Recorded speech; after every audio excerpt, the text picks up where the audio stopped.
Assalamualaikum warahmatullahi wabarakatuh. Sahabat yang dirahmati Allah, pernahkah kita membayangkan seseorang yang rajin salat, gemar puasa, lisannya fasih menyebut nama Allah, tetapi justru dijauhkan dari rahmatnya? Pertanyaan ini terasa berat, namun Al-Quran dan hadis memberikan peringatan yang sangat jelas. Ibadah tanpa hati yang benar bisa menjadi sia-sia. Allah berfirman dalam surah Al-Ma'un, maka celakalah orang-orang yang salat, yaitu mereka yang lalai dari salatnya. Ayat ini bukan tentang orang yang tidak salat, tetapi tentang orang yang salatnya kosong dari kesadaran dan keikhlasan. Ini menunjukkan bahwa ibadah lahiriah saja tidak cukup jika hati tidak lurus. Rasulullah juga bersabda tentang orang yang bangkrut di hari kiamat. Beliau menjelaskan bahwa ada seseorang yang datang dengan pahala salat, puasa, dan zakat, tetapi ia pernah mencaci, menuduh, memakan harta orang lain, dan menyakiti sesama. Maka pahala ibadahnya habis untuk membayar kezaliman. Hadis ini diriwayatkan oleh Imam Muslim. Ini peringatan yang sangat kuat. Ahli ibadah bisa celaka jika akhlaknya rusak. Sahabat yang dirahmati Allah, pembahasan ini bukan untuk menakut-nakuti, bukan pula untuk menghakimi siapapun. Justru ini adalah cermin untuk diri kita sendiri.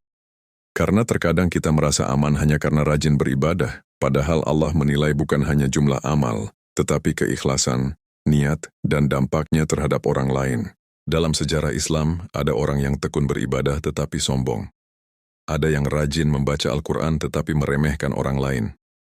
Ada yang tampak saleh, namun hatinya dipenuhi ria dan cinta pujian. Mereka tampak dekat dengan Allah di mata manusia, tetapi jauh di sisinya karena penyakit hati yang tidak disadari.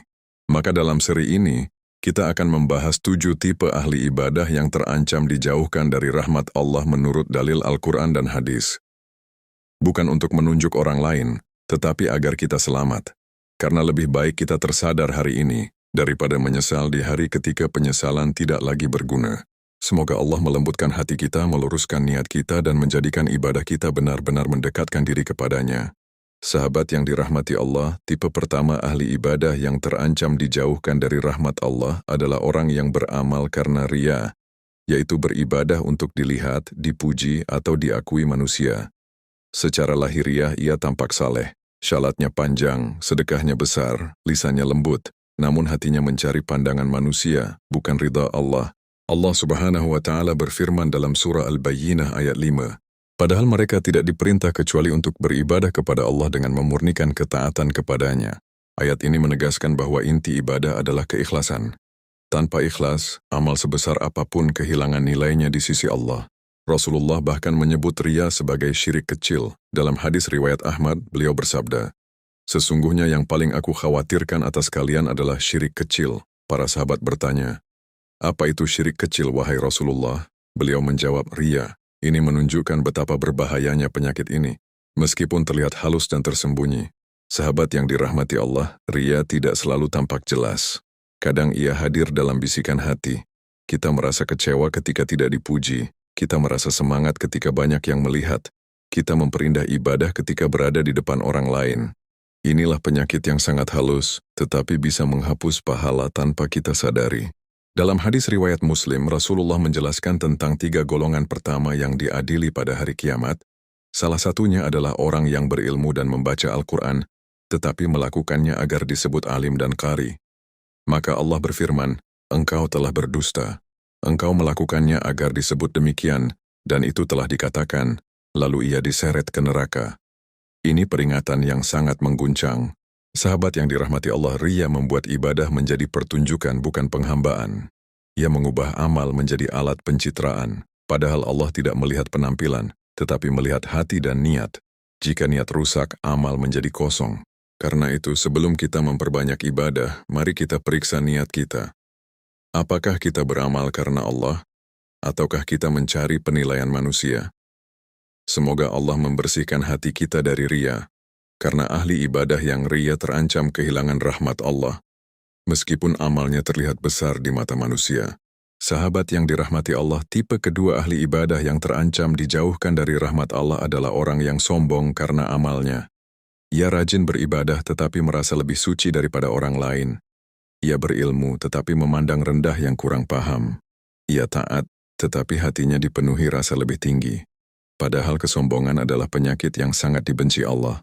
Allah Subhanahu wa Ta'ala berfirman dalam surah An-Nahl ayat 23, "Sesungguhnya Allah tidak menyukai orang-orang yang sombong." Ayat ini tegas, bukan sekadar peringatan tetapi penegasan bahwa kesombongan membuat seseorang kehilangan cinta Allah meskipun amalnya terlihat banyak. Rasulullah juga bersabda dalam hadis riwayat Muslim, "Tidak akan masuk surga orang yang di dalam hatinya terdapat kesombongan walau sebesar biji sawi." Para sahabat bertanya, bagaimana jika seseorang suka pakaian yang bagus dan sandal yang bagus? Rasulullah menjawab, "Sesungguhnya Allah itu indah dan menyukai keindahan. Kesombongan adalah menolak kebenaran dan meremehkan manusia." Inilah definisi yang sangat jelas. Kesombongan bukan soal penampilan, tetapi sikap hati yang menolak kebenaran dan merendahkan orang lain. Sahabat yang dirahmati Allah, ahli ibadah yang sombong seringkali tidak sadar bahwa dirinya sedang jatuh. Ia merasa amalnya banyak, ia merasa sudah cukup, ia sulit menerima nasihat karena merasa lebih tahu. Ketika diingatkan, ia tersinggung. Ketika ditegur, ia membela diri. Amal yang seharusnya mendekatkannya kepada Allah justru menjadi sebab ia jauh. Lihatlah kisah iblis.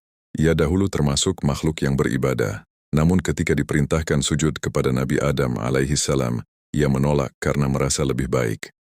Allah mengabadikan ucapannya dalam surah Al-A'raf ayat 12, "Aku lebih baik darinya." Satu kalimat kesombongan membuatnya terusir dari rahmat Allah selamanya. Ini pelajaran yang sangat dalam. Ibadah tidak menyelamatkan jika hati dipenuhi kesombongan. Kesombongan dalam diri ahli ibadah bisa muncul dalam bentuk yang halus.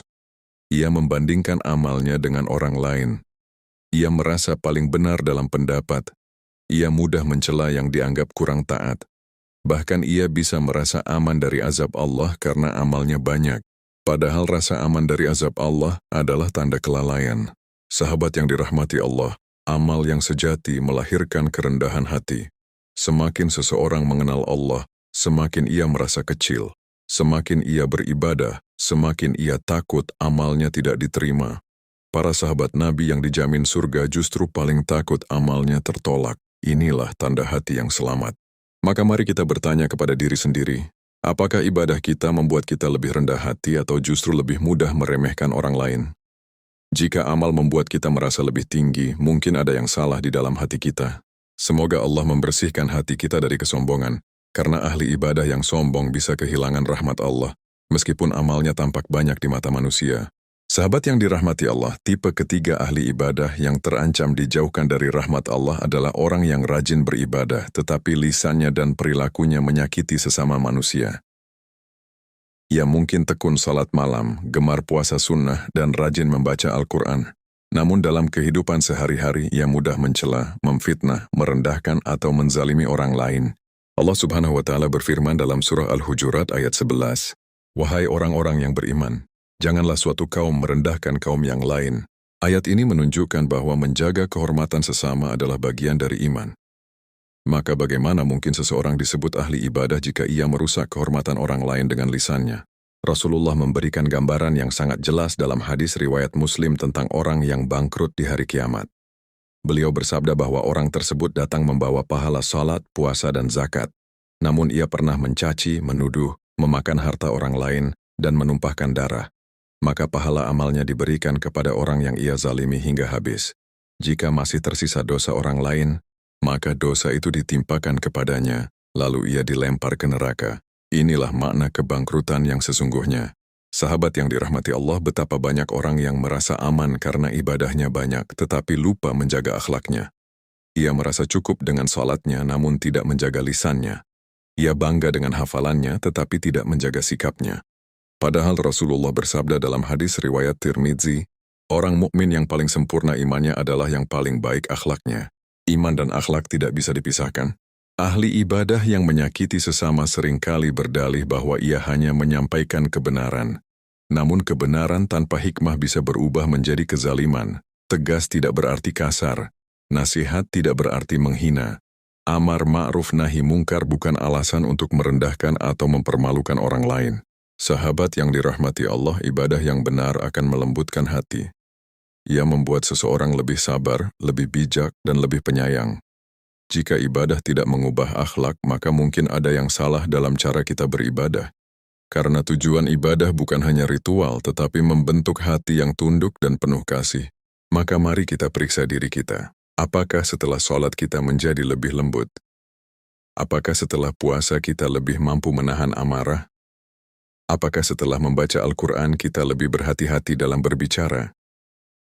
Jika tidak, mungkin kita perlu memperbaiki kualitas ibadah kita. Semoga Allah menjauhkan kita dari menjadi ahli ibadah yang bangkrut di akhirat. Karena amal yang banyak tidak akan menyelamatkan jika akhlak kita merusak dan menyakiti sesama. Sahabat yang dirahmati Allah, tipe berikutnya dari ahli ibadah yang terancam dijauhkan dari rahmat Allah adalah orang yang hatinya dipenuhi hasad. Ia rajin salat, gemar puasa, mungkin aktif dalam dakwah. Namun ketika melihat orang lain mendapat nikmat, kedudukan, atau pujian, hatinya tidak tenang. Ia merasa terusik, ia berharap nikmat itu hilang dari saudaranya. Inilah penyakit hati yang sangat berbahaya. Allah Subhanahu wa Ta'ala berfirman dalam surah An-Nisa ayat 54, "Ataukah mereka dengki kepada manusia karena karunia yang telah Allah berikan kepadanya? Hasad bukan sekadar rasa iri biasa, tetapi keinginan agar nikmat orang lain hilang. Ia lahir dari hati yang tidak ridha terhadap pembagian Allah." Rasulullah bersabda dalam hadis riwayat Abu Dawud, "Jauhilah hasad karena hasad memakan kebaikan sebagaimana api memakan kayu bakar." Perhatikan kalimat ini. Hasad tidak hanya dosa tetapi menghapus pahala. Seseorang bisa beribadah bertahun-tahun namun kebencian dalam hati perlahan menggerogoti amalnya. Sahabat yang dirahmati Allah, hasad sering tersembunyi dalam hati ahli ibadah.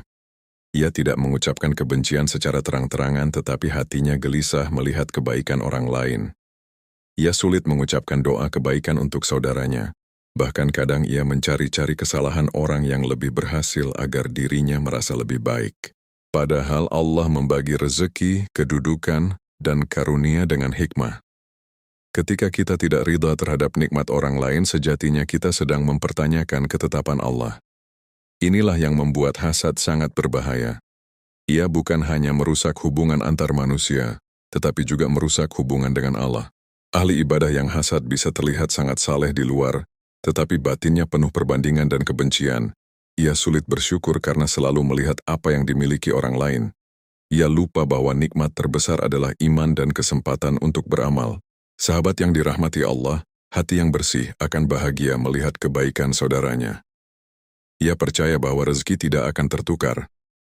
Ia yakin bahwa apa yang Allah tetapkan untuknya tidak akan meleset. Ketika orang lain mendapat nikmat, ia ikut mendoakan, bukan iri. Maka mari kita jaga hati dari penyakit ini.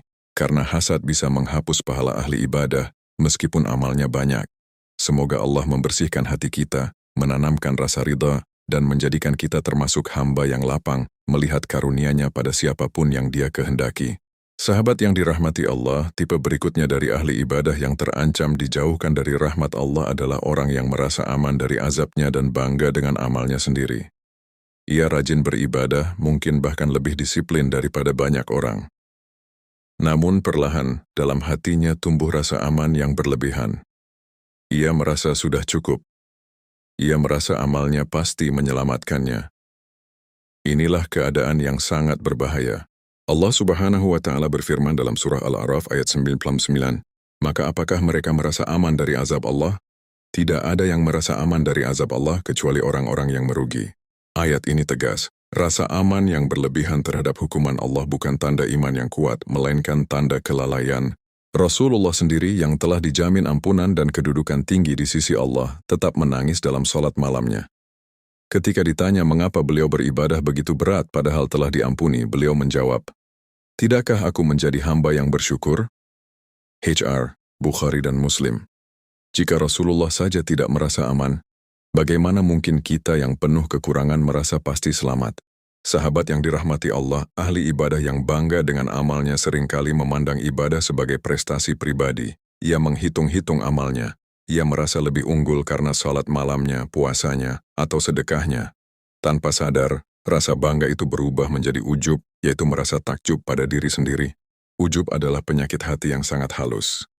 Berbeda dengan ria yang ingin dilihat orang, ujub terjadi ketika seseorang terpesona oleh amalnya sendiri. Ia merasa dirinya istimewa. Padahal Allah berfirman dalam surah An-Najm ayat 32, "Maka janganlah kamu mengatakan dirimu suci, Dialah yang paling mengetahui siapa yang bertakwa." Ayat ini mengingatkan bahwa kita tidak berhak merasa diri paling baik. Ahli ibadah yang merasa aman dari azab Allah juga cenderung meremehkan dosa kecil. Ia berpikir, aku sudah banyak ibadah, kesalahan kecil ini tidak apa-apa. Padahal dosa kecil yang diremehkan bisa menumpuk dan mengeraskan hati. Imam Hasan al-Bashri pernah berkata bahwa seorang mukmin melihat dosanya seperti gunung yang siap menimpanya. Sedangkan orang lalai melihat dosanya seperti lalat yang mudah diusir. Sahabat yang dirahmati Allah, hati yang sehat adalah hati yang selalu berada di antara harap dan takut. Berharap rahmat Allah tetapi juga takut amalnya tidak diterima. Semakin tinggi ilmu dan ibadah seseorang, seharusnya semakin besar rasa khawatirnya terhadap kekurangan diri. Maka mari kita periksa hati kita. Apakah kita beribadah dengan rasa tunduk dan takut? Ataukah kita mulai merasa aman dan bangga? Jika amal membuat kita rendah hati, itu tanda kebaikan. Tetapi jika amal membuat kita merasa pasti selamat, mungkin kita perlu memperbaiki niat dan hati. Semoga Allah menjauhkan kita dari ujub dan rasa aman yang menipu. Karena ahli ibadah yang merasa aman dari azab Allah bisa kehilangan rahmatnya tanpa ia sadari. Sahabat yang dirahmati Allah, tipe berikutnya dari ahli ibadah yang terancam dijauhkan dari rahmat Allah adalah orang yang rajin beribadah tetapi hatinya keras dan kering dari kasih sayang. Ia tekun sholat, gemar menghadiri kajian, bahkan mungkin sering berbicara tentang agama. Namun ketika melihat orang lemah, ia tidak tergerak. Ketika melihat kesalahan orang lain, ia cepat menghakimi. Ketika mendengar penderitaan sesama, hatinya tidak bergetar. Padahal Allah mengingatkan dalam surah Al-Hadid ayat 16, belumkah datang waktunya bagi orang-orang yang beriman untuk tunduk hati mereka mengingat Allah dan kepada kebenaran yang telah turun. Ayat ini menunjukkan bahwa tanda iman bukan hanya pada lisan dan gerakan, tetapi pada hati yang tunduk dan lembut. Rasulullah adalah manusia yang paling banyak ibadahnya, tetapi juga paling lembut hatinya. Dalam hadis riwayat Bukhari dan Muslim beliau bersabda, orang-orang yang penyayang akan disayangi oleh Ar-Rahman. Sayangilah yang di bumi, niscaya yang di langit akan menyayangimu. Ini kaidah besar, rahmat Allah dekat dengan orang yang penuh rahmat kepada sesama. Ahli ibadah yang keras hati seringkali merasa bahwa ketegasan adalah kebenaran. Ia menyampaikan agama tanpa hikmah. Ia menasihati tanpa empati. Ia berbicara tentang dosa orang lain tanpa menangis atas dosa dirinya sendiri. Padahal Allah berfirman dalam surah Ali Imran ayat 159 tentang kelembutan Rasulullah, maka berkat rahmat dari Allah engkau berlaku lemah lembut terhadap mereka. Sekiranya engkau bersikap keras lagi berhati kasar, tentulah mereka menjauh dari sekitarmu. Jika Nabi saja diperintahkan lembut, bagaimana mungkin kita merasa benar ketika keras dan kasar? Sahabat yang dirahmati Allah, hati yang keras adalah tanda bahaya. Allah berfirman dalam surah Al-Baqarah ayat 74 tentang hati yang menjadi keras seperti batu, bahkan lebih keras lagi. Hati yang keras sulit menerima nasihat, sulit menangis dalam doa, dan sulit merasakan kehadiran Allah. Ibadah yang benar seharusnya melunakkan hati. Salat membuat kita rendah hati. Puasa membuat kita peka terhadap lapar orang lain. Zakat dan sedekah mengajarkan empati. Jika setelah beribadah kita tetap keras, mungkin ibadah kita belum menyentuh hati. Sahabat yang dirahmati Allah, agama ini dibangun di atas rahmat. Nama Allah yang paling sering disebut adalah Ar-Rahman dan Ar-Rahim. Maka ahli ibadah yang kehilangan kasih sayang sejatinya telah kehilangan inti dari ajaran itu sendiri. Maka mari kita bertanya kepada diri sendiri. Apakah ibadah kita membuat kita lebih penyayang? Apakah kita mudah memaafkan? Apakah kita mendoakan orang yang bersalah? Jika tidak, mungkin hati kita perlu diperbaiki. Semoga Allah melembutkan hati kita, menjadikan kita hamba yang penuh rahmat, dan menjauhkan kita dari menjadi ahli ibadah yang keras hati sehingga jauh dari rahmatnya. Sahabat yang dirahmati Allah, tipe berikutnya dari ahli ibadah yang terancam dijauhkan dari rahmat Allah adalah orang yang beribadah tetapi tetap mengikuti hawa nafsunya, bahkan berani memutarbalikkan dalil untuk membenarkan dirinya. Secara lahir ia tampak taat, ia mengutip ayat dan hadis. Ia berbicara tentang agama. Namun ketika dalil tidak sesuai dengan kepentingannya, ia mencari pembenaran, bukan kebenaran. Allah Subhanahu wa Ta'ala berfirman dalam surah Al-Jathiyah ayat 23, maka pernahkah kamu melihat orang yang menjadikan hawa nafsunya sebagai Tuhannya? Ayat ini sangat dalam maknanya. Ketika seseorang lebih mengikuti keinginan dirinya daripada perintah Allah, sejatinya ia telah menempatkan hawa nafsu di atas wahyu. Sahabat yang dirahmati Allah, bahaya ahli ibadah seperti ini sangat besar, karena ia tidak hanya salah secara pribadi, tetapi juga bisa menyesatkan orang lain. Ia menggunakan ayat untuk menyerang, bukan untuk membimbing. Ia menggunakan hadis untuk membenarkan ego, bukan untuk memperbaiki diri. Rasulullah bersabda dalam hadis riwayat Tirmidzi, "Tidaklah beriman salah seorang dari kalian hingga hawa nafsunya mengikuti apa yang aku bawa." Artinya ukuran iman adalah tunduk kepada wahyu, bukan menyesuaikan wahyu dengan keinginan pribadi. Ahli ibadah yang mengikuti hawa nafsu seringkali terlihat sangat percaya diri. Ia jarang merasa bersalah. Ia pandai berargumentasi, namun hatinya tidak tunduk. Ia memilih dalil yang menguntungkan dan mengabaikan yang menyulitkan. Padahal Allah berfirman dalam surah Al-Baqarah ayat 85, "Apakah kamu beriman kepada sebagian kitab dan ingkar kepada sebagian yang lain?" Ayat ini menjadi peringatan keras bagi siapapun yang memilih-milih ajaran sesuai selera. Sahabat yang dirahmati Allah, hawa nafsu tidak selalu dalam bentuk maksiat besar. Kadang ia hadir dalam keinginan dipuji, ingin menang debat, ingin diakui paling benar, atau ingin terlihat paling alim. Ketika hawa nafsu menguasai, ilmu menjadi alat pembenaran, bukan cahaya petunjuk. Ibadah yang benar seharusnya menundukkan ego. Semakin seseorang dekat dengan Allah, semakin ia mudah menerima kebenaran meski datang dari orang yang lebih muda atau lebih sederhana. Ia lebih sibuk memperbaiki diri daripada mencari pembenaran. Maka mari kita jujur pada diri sendiri. Apakah kita mengikuti dalil karena ingin taat atau karena ingin menang?